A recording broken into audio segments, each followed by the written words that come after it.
compositore e direttore dell'orchestra olandese Jean Leano. Leano, a soli 17 anni, coniugava la direzione in diverse bande di fiati, con lo studio del trombone e della direzione d'orchestra.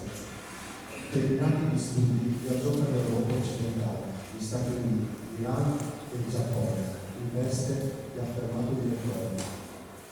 Divenuto compositore e arrangiatore per la radio e la televisione olandese dal 1978 al 1989 e oggi tra i più importanti politici autori contemporanei di musica originale per l'orchestra di piano.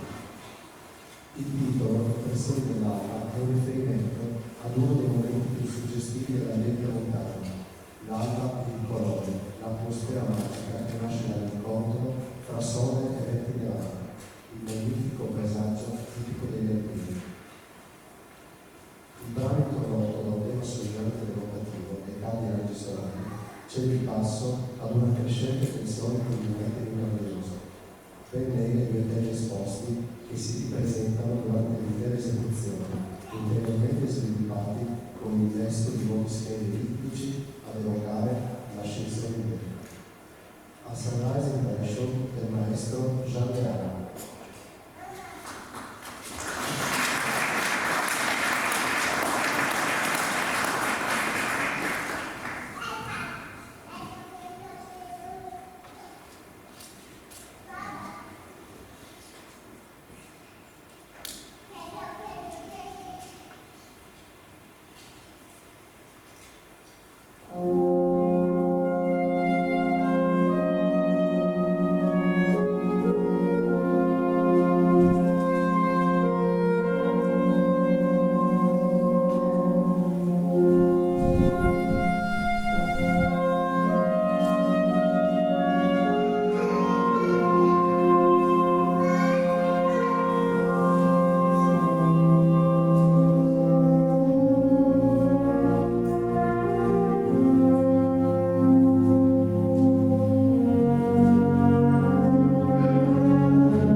Thank you.